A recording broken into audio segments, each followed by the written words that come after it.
Today is October the 16th, 2023. We are recording on Sunday, October 15th, 2023. The Flames are off to a 1-1 start through 2 games of play, but they have played absolutely terrible in the first 2 games. We talk about that and we talk about plenty more on this edition of the Flame and Talk podcast.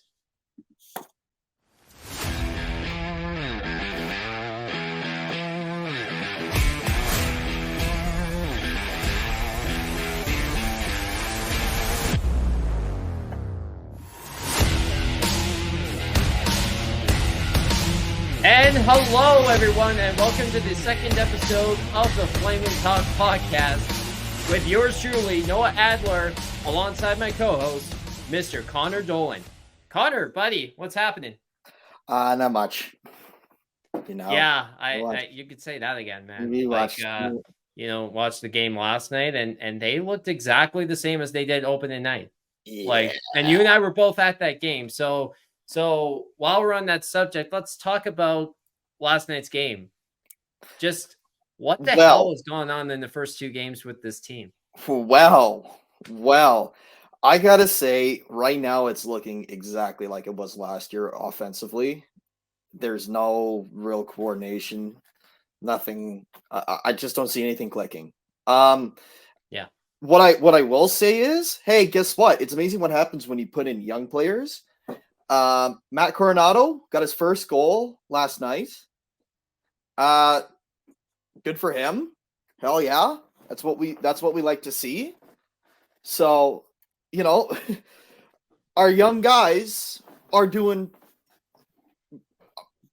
a lot of, I don't say a lot, but a little more than our veteran players, which is not a good sign because guess what?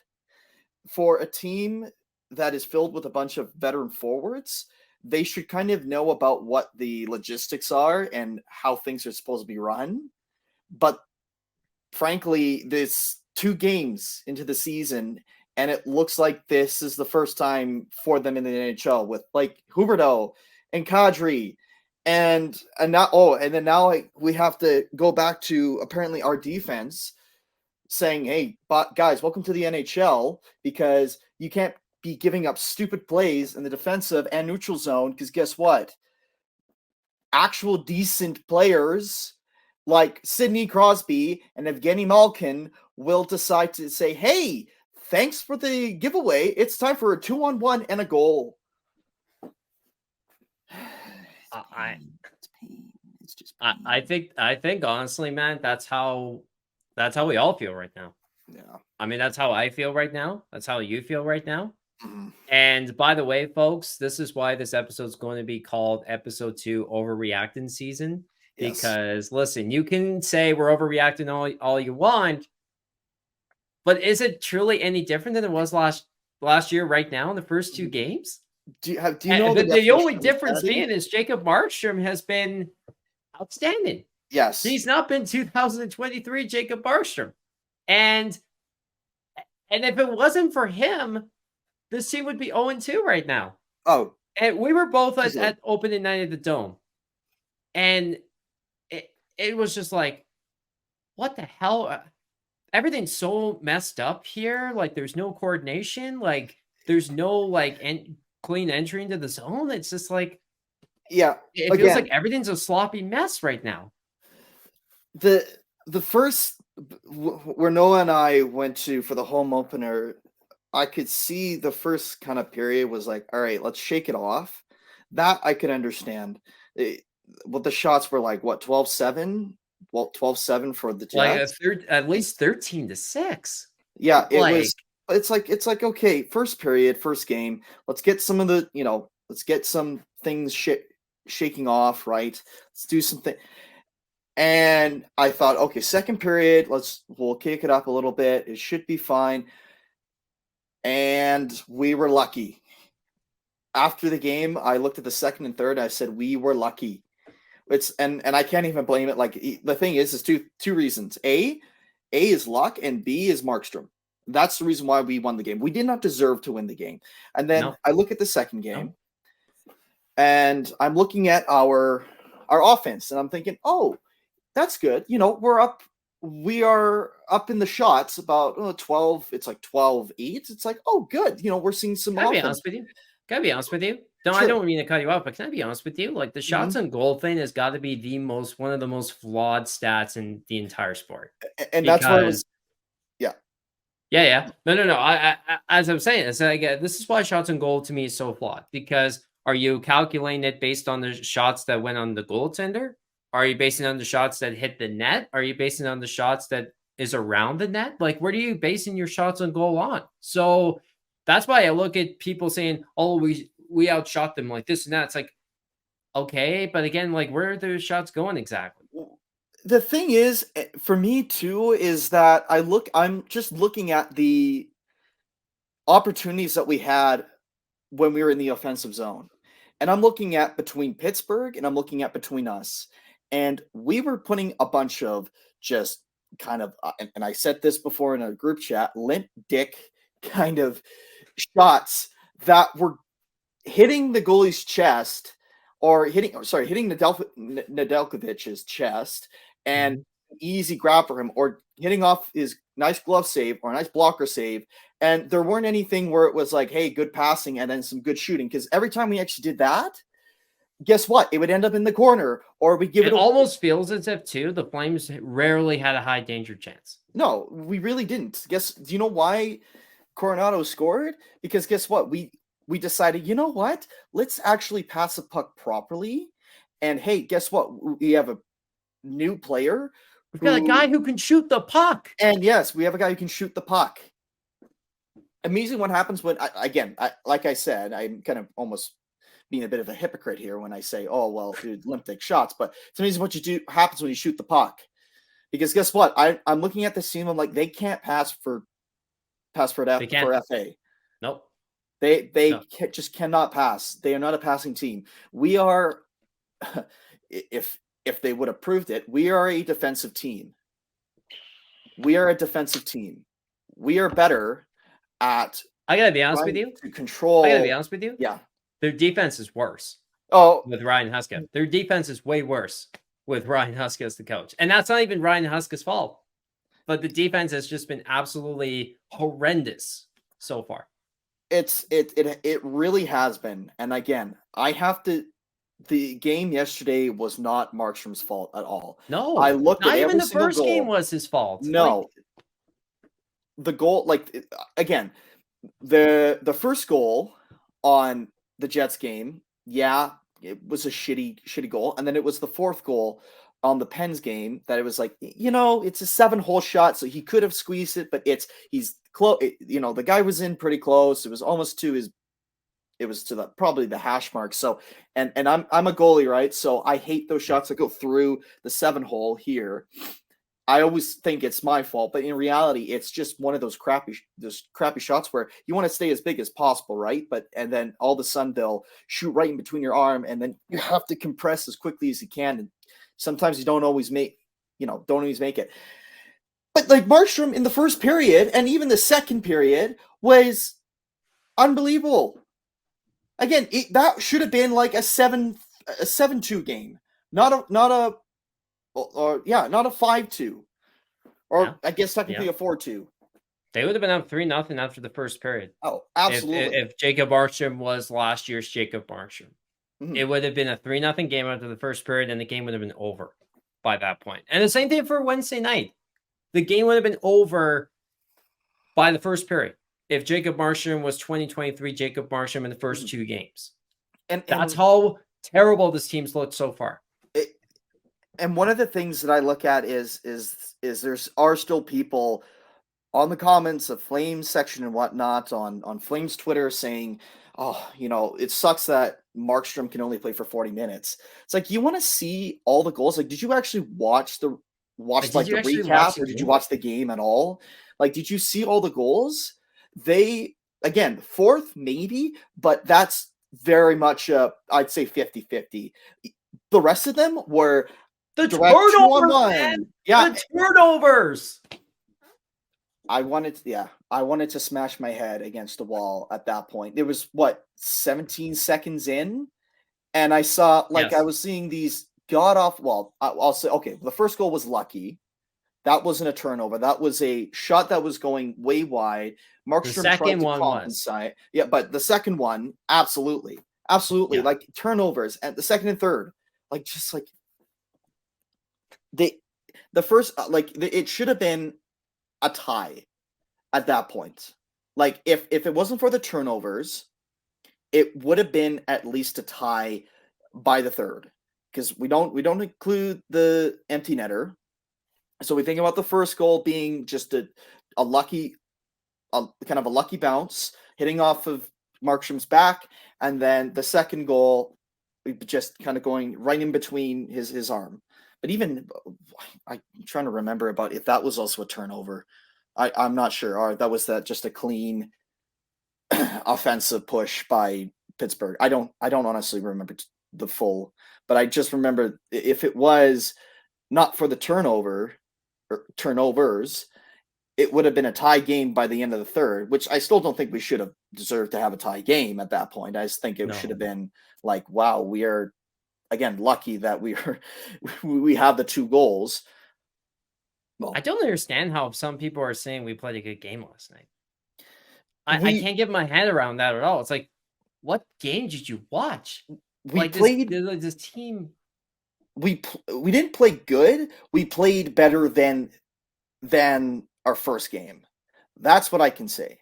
We played I don't better than disagree our with that. first game. We had a little bit more offensive grit. Now, it was more defense that I saw. It was a little more of the defense that I could say, "Holy Pittsburgh had shit, man." majority of possession throughout the night as well. They had majority of the danger chances within the net. Like Jacob Markstrom made the unbelievable save early in the first period, which is candidate for save of the year. And Oh, that dude. kept the Flames in it early. And then they managed to get the first goal, obviously, and then everything imploded in the third period, which was inevitable based on how the team was playing. I don't know if Huska was like, "Hey, let's try and, continue a little bit more a better pace." And then they took it as, "Well, okay, Jacob's doing really good. So let's sit back and let's hope to God that he can save every single shot that is thrown at him and any kind of lucky shots too, including the one that hit his back." Like, yeah, stepping off the wheel has proven for a lot of teams, even when they're up by even if they were up by 3 goals, has proven to be not very good.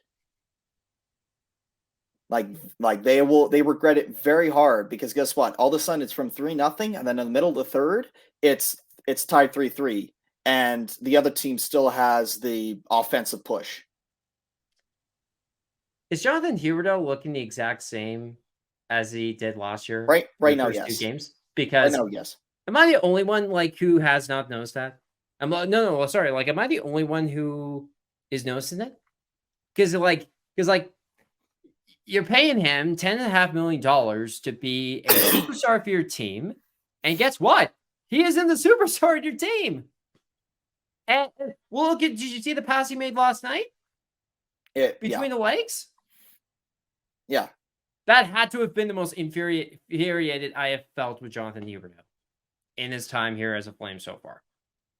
Yeah, I'm looking at him and I'm thinking, you know what? The issue is that this feels like we are the Toronto Maple Leafs where we sign guys who have one good career year and we're looking for a new forward, new center, new winger or whatever. We see a guy who's being let off for a UFA who had a career year and saying, "Oh, he's going to be a superstar." And we're gonna definitely have him in the team, and he's gonna be continue his superstar streak. No, no, it's a career year, and it's a career 1 year, not career years. It's not superstar years. It's his career year, and we're paying him like a superstar, as you said. We're paying him like a superstar, And which he's not a superstar. Let's be honest in that regard. he's a good he is a good player. He's just he's a good player in skill, but his hockey sense is not that good. You've got to have both. I think he lost his confidence big time after last year. I Uh, think there's no doubt about that. oh, And Yeah. Daryl Sutter, no Daryl Sutter at all. He just does not look like the same player at all. No. And you can tell me about whether or not, there's a positivity in the room and all that stuff now that there's a new coach, but as we talked about in the very beginning, man, like it doesn't matter if there's a positive vibe in the team or not. Can it still translate to online success? Yeah. It's And throughout the it's first two frustrating. games we've seen through the first two games, it's not looking good. And they're lucky to be 1-1-0 right now. Yeah. Yeah. This again, I'm not going to say it's over because No, no, no. that's not something that I like doing. No. We still have I'd say first 20 games, once it's past the first 20 games, then we start saying, "Okay, sell It's like like start trading, start looking at people to replace, start looking at players who you know need to get the hell out of here." Like, but I say first 20 games. yeah. Right now we see the highs and we see a lot of the lows. I just again, it's just frustrating. It is. I am, but you know what? That's called being a fan. That's called yeah. It's called it's called being a fan. You have your No, that frustrations yeah, and you know that exactly. there are yeah. I personally, you talk about the first 20 games you would give this team to see where things are at, right? Hmm. And I'm probably right around the first month, because if things are not looking very good, and you know very well that guys like Lindholm, guys like Mm, Hannafin, all those guys are still have no contracts or no resolution to their situation. Like, what other choice do you have? yeah.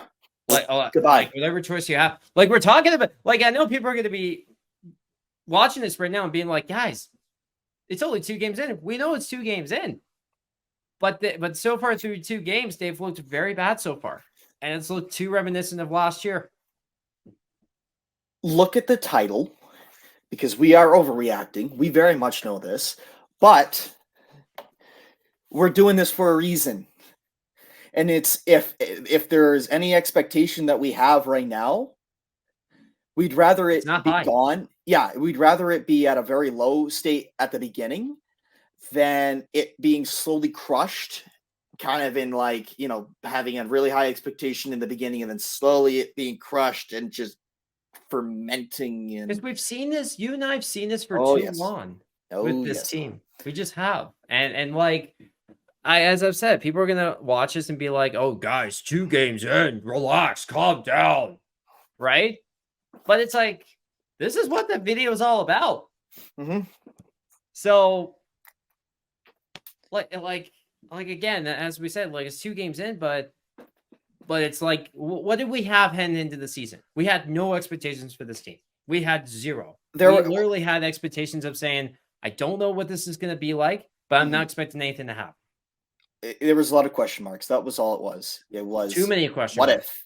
What if? Too many question marks. Like they literally brought back the exact team, Yeah. the exact same team that was terrible all throughout the 82 games last year, and somehow missed the playoffs by one I, point I because don't the yeah. Winnipeg Jets couldn't almost blew it themselves. Yeah. I don't want to say terrible, but I say inconsistent. I don't Mediocrity. think it is. Yeah. They're a decent team. As a whole, they're a decent. When they play at their best, we see their decency. We see, hey, no, that's good. Oh, good play there. Okay. You know, that was a you know a good shot. It was a good okay, yeah, I see what they're doing here. But when they're playing at the worst, they you know, I'm just They looking look forward to bad. see about oh no, I at that point I'm like, okay, so who's kind of the number one pick for this year? Because I hope we can at least get it. Because you know, when they play at their worst, whether in all aspects, it's hard to watch. And at points, I just want to look at I look at my TV and I just turn it off at like after the first period. because it's just like I'm not seeing this. I'm not seeing this happen. It hurts, but you know, that's just how I feel. This this team's in desperate need of a star. It just is. Mhm. And the reality of the situation is that Dustin Wolf is a very big candidate to be a number one goalie someday. He is, Mhm. absolutely. There's no doubt he has high expectations to be the future number one of this team. Mhm. Matthew Coronado could be a game breaker as well. But as I said, you just don't have enough dynamic star power. No, And I'm sorry, that's just not going to win you games in the NHL. That's not going to win you Stanley Cups. That's not going to do you any good in the long term. no, it really isn't. We And it's have something you can't buy in free agency. no. Like you just can't. Like you have to draft and develop. And this team has failed several times to realize, oh, we actually need star power here. We can't continue to drag out a veteran old team who's filled with 30-year-old players. Nazem Kadri, man, I don't know about you, Yeah, but he's looked not good no, no. the These first two he's games. He's looked another. really bad so far. He's He's looked another. like he's lost an edge. Yeah, no. He's looked like he's just kind of dragging on, just kind of saying, I'll be here whenever you need me. If I'm available for the shot, sure, maybe, maybe, yeah, Maybe, yeah, maybe. yeah, maybe, yeah. We'll see. Like his playmaking has not been significant. No one's discussing about. Well, hell, even the first line. No one's really discussing about the first line because guess what? They have been doing nothing. Our second and third have been doing way more. They've looked like the better. They've looked better. Like that's if we had star power on our first line, then we have something to talk about. Then if we had more of this, well, I want to say Serengovich. He's still young. That's what I more or less to He's say. 25 years old, Serengo but exactly. He's younger. He's younger, and you can see he's fast. He has potential. Maybe not as a star, but he has potential at least. Oscar is not a big fan of him. Really? Not the biggest fan of him at all, no. Mm, Because I mean, they've tried him on the top six. It hasn't worked up to this point. yeah. And basically, they've tried to use him up and down the lineup at this particular part. But can we have another conversation here? Yeah. Speaking of young players on this team, I think it's time to have the conversation of Dylan Dubé is overrated. I forgot Like he was on the I team. really think it's time because they've tried him on the top six. He has not looked good as a Mhm. top six player. He's more of a middle six, bottom six player. He absolutely is what he is at this point. He's got speed. He's got a good shot, but he's never going to be that dynamic player the Flames think he could be for them. No, he's honestly, I've almost forgotten he's on the team because Yeah, he's been doing nothing. He's been practically invisible. So you think he, about guys, he's you done think about nothing.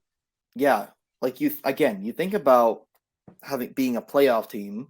You think about all these players and how you think about the Kings in 2012 and 2014, how the hell they managed from being a wildcard team, making it all the way to the Stanley Cup Finals and then winning.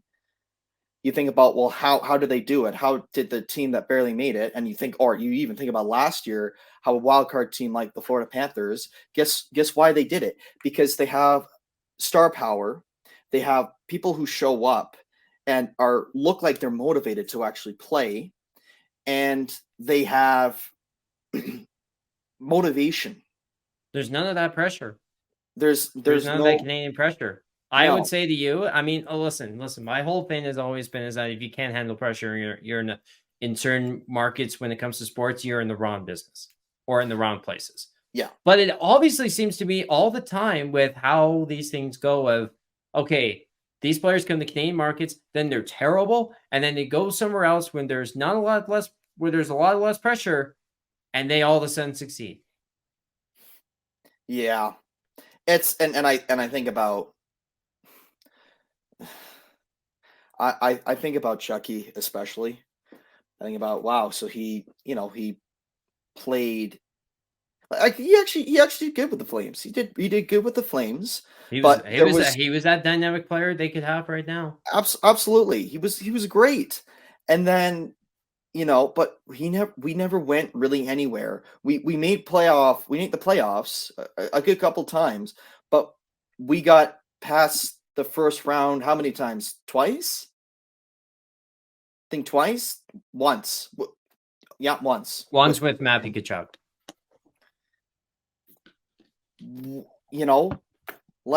But I will say to be fair to Chucky, Brad Sullivan prioritized Michael Froehlich's contract over him. That summer. So but anyway, that's a whole different conversation. Brad. So let's preview tomorrow night's game, shall we? Yes. So the Flames are continuing the road trip. They are in Washington to play the Capitals. Mm-hmm. Let's ask the very important question: is Matthew Phillips going to score a goal tomorrow? You know what? I hope he does. Me too. I hope he pisses on our grave, as they absolutely kill us, and either Ryan Huska or Craig Conroy start to say, "Okay, we need to start doing something here." Like 3 games in, and we have gotten away with 1, and now other teams, just based on looking kind of at us and saying, "Wow, they're a dog shit team. We know how to beat them." Very fragile. Yeah. I hope Phillips gets a couple goals or even a couple points. He's 140-pound, one of the lightest players the lightest player on the ice currently, and I hope that he absolutely destroys us. Because then it tells you that size doesn't always matter when it comes to how big you are in the league. Well, can I just say this as well? I think, to be very fair, he chose to go to Washington, but the point, as I say, is that, and funny enough, Mitch Love is an assistant coach as well with the Caps, who coached Matthew Phillips last year with the Calgary Wranglers. So you think to yourself is, oh God, they're gonna absolutely destroy us tomorrow. And I honestly hope Phillips goes off. I really do. And no, I do. It's going to be another Marty St. Louis like situation. Like, listen, does Matthew Phillips make the Hall of Fame like Marty St. Louis? Probably not. But my point that I'm saying is that, do I hope Matthew Phillips? Do I kind of hope Matthew Phillips goes off on us tomorrow? Yeah. I absolutely hope he does. No, it is what we deserve. That is what we deserve. Yep. I mean, the organization didn't handle him very, very well. No. Like, beyond poor. Wasn't just Daryl Sutter. It's just, it's painful. It is painful. We think about, like, even Poirier right now is doing a hell of a job right now. Like, let's start considering him as well. Like, we know about Peltier, but then we think, oh, look at this other guy, Poirier. Like, his points, his stats right now down the AHL is insane. Well, and I'll mention this as well. It's like there's not that guy, there's not that superstar dynamic talent that is going to come to save this team anytime soon. No, unless we decide, hey, let's tank. And get Calabrini first overall. Yes, let's tank. Yeah, we're tanking a year after Connor Bedard already went. Yeah. That would, you know what? Sorry. That would be our luck, is to finally get a first round pick, first time in the franchise history. First overall, by the way. First overall in the first round. First round. And it is someone who nobody talks about and ends up doing absolutely nothing. That would be our luck. Because and guess what? Your Hansik's likely to debut. He's likely to debut in 2026. just based on his organization's luck. He's like my desk is glass. and it is just so tempting for me to put my head right through it right now. Oh, oh, damn, Oh man. damn. The whole hey, experience Calgary Flames hockey. At least I had this cool hat though. Yeah. Yeah, puck I hat. Yeah, I had it at my mother's place. I forgot I actually kept this. So it's in a When box did you full get of, it? oh, dude, years ago. Like years upon years ago. That's definitely late 2000s. Oh yeah. It is. We're number one. And then also, oh, hold on. Number one, it's a flaming finger. All right. Let's see. Do I have anything else? I wish there was a flaming middle finger on that. Yeah. Dude, same. Calgary Hitman. There you go. That's cool. If it would, no, camera. Asshole. Just cut that off and then put it and then just put it in the middle and then there you go. Yeah, yeah. I would actually like to at some point actually put that thing, like one of the fingers, to a game, and I would rather not get kicked out. Unless you want me to get kicked out, then I guess I know where our friendship is, huh? It's all BS. It's like, no, I'm just using him so I can look good. All right, that's all I'm doing in Connor for me to look good. Look how friendly I am. Yeah. Oh man. Well, I mean, Anybody watching this is all just jokes. We're just BSing now. We are, yeah. Oh man. Yeah, I mean, as we kept talking about, What? you should wear that for every episode now. That fuck hat. Oh my. I'll do it every so often. I'm not gonna do it every episode because then it has. It looks even weirder when you just have a regular ball cap on. You got.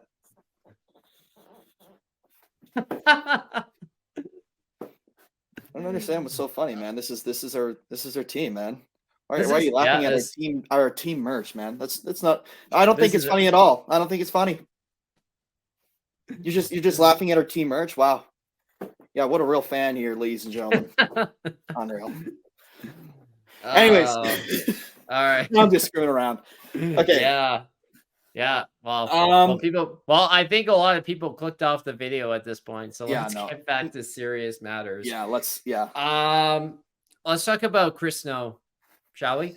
Yes. Let's talk about Snowy here. So they had the memorial on Thursday afternoon. And it was I just got to quickly say it was an absolutely beautiful ceremony. And I really have no idea how Kelsey kept it together in her speech, but she did unbelievable. She's been a rock the entire time for Chris, and she's an amazing, special woman. She is. Let's just say that. Absolutely. She not only with her helping out Chris with his ALS for all those years, but her also showing her strength in I don't want to say that it's good she's controlling her emotions, because you know what, it is always good to show your emotions, but the fact that she's been, I think, more of a parent to especially her kids, with trying to remain, I'll say remain somewhat calm. It's amazing. It is truly amazing, and I don't ever like seeing, someone important. Actually, you know what? I need to take this off for just for this moment here. Yeah. But for what she did, I didn't see the memorial. I didn't watch it. I'll have to check it out a little later here. But just seeing like on the opening day, it was unbelievable. You could see there was pain, but she just was more happy that I think everyone was honoring Chris Snow, and there was support. There was absolutely support there for her her deceased husband, but it was amazing. And I as a Flames fan, I was very very happy to see about the Flames fan, you know, being with her. Um, Yeah. I don't no, again, I have no real um kind of like relation as to loss of that kind. So I can't say, "Oh, I know how she's feeling." So I'm not going to comment anything about that. But what I will say is that she has been unbelievable. She has been so strong, and what I just hope for her is I hope for the best for not only her but also her kids. Yeah, I think like for me, like, we were at the Dome on Wednesday night, obviously for opening night, right? And um, just the emotion in that building when they came out, and Yeah. just it was like 2-3 minutes of standing ovation, Mhm. and it was incredible, and it was powerful, and I think really for us as a fan base, I think it was our opportunity to say, "We're with you. We've got your Yes. back, and we're with you, Yeah, no absolutely. matter what, no matter what, and we're Actually, with you." And yeah, for those of you who don't follow my Twitter yeah, or X or whatever you want to call it, I have a sign that I made. Just give me a sec here. okay.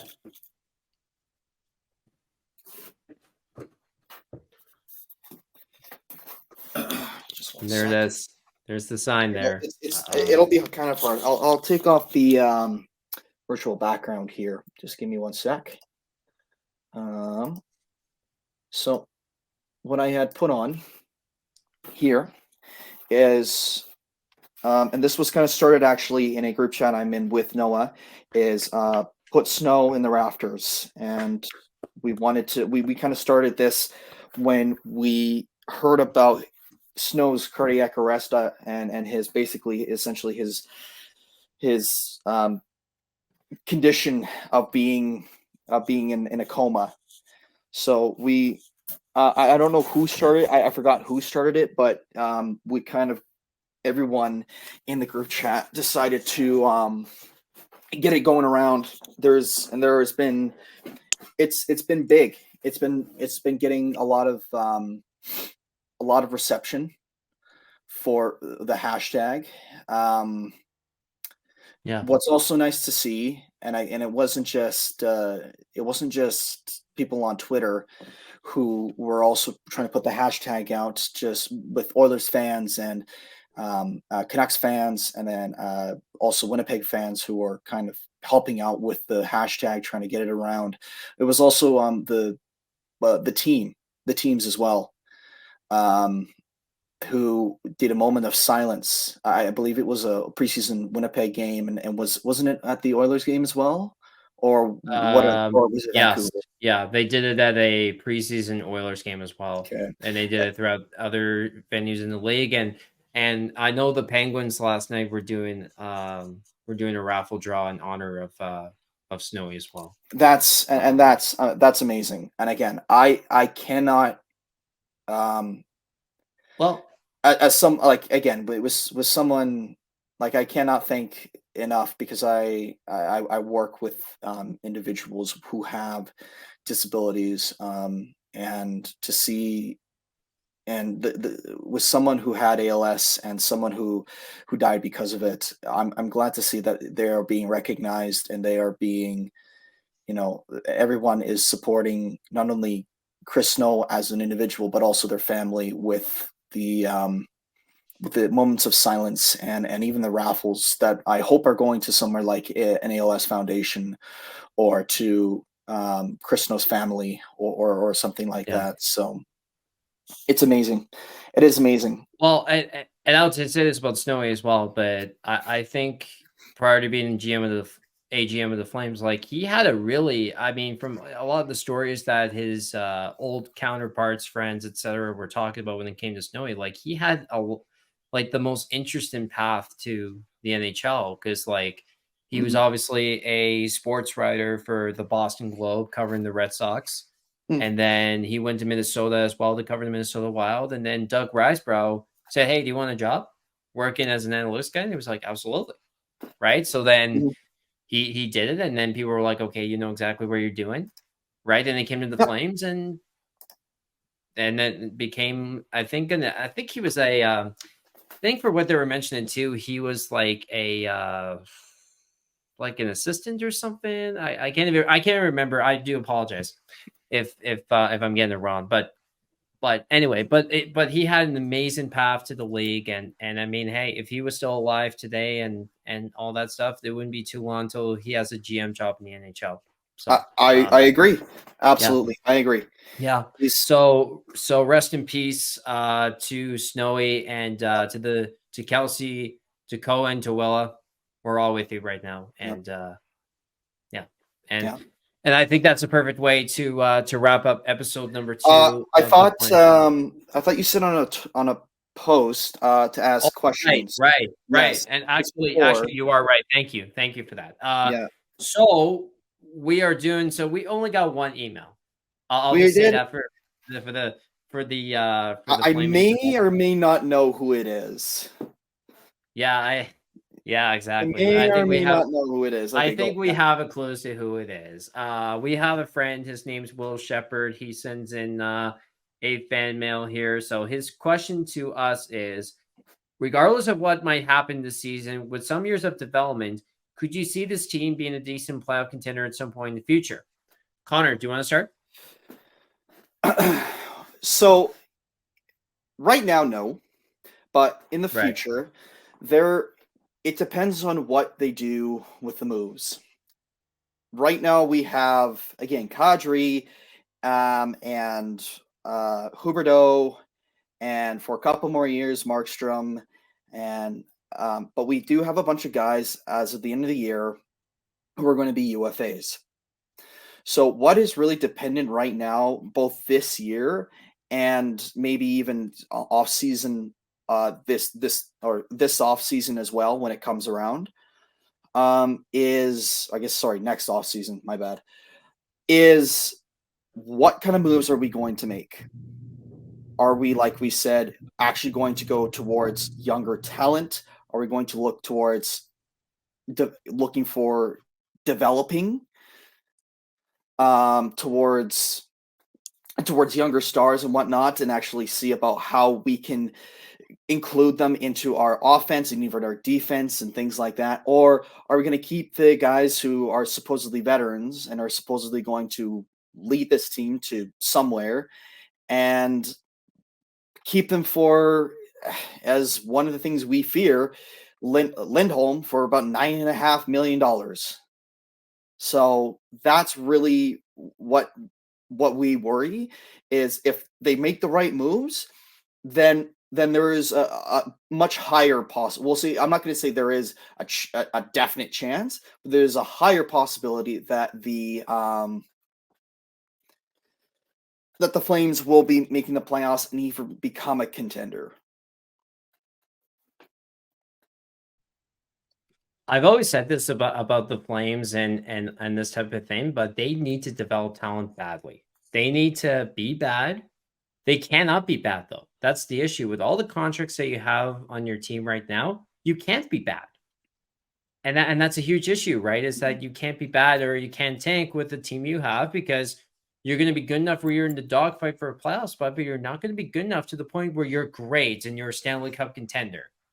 So for me, as I've said all along, Flames have got this team is heading towards a rebuild either way, right? And it's just a matter of, is it too little, too late with what you have yourself with right now? So fair. I would say if they started the teardown process in the next year or so,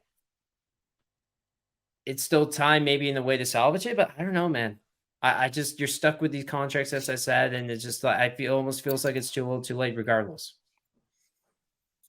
Okay, fair.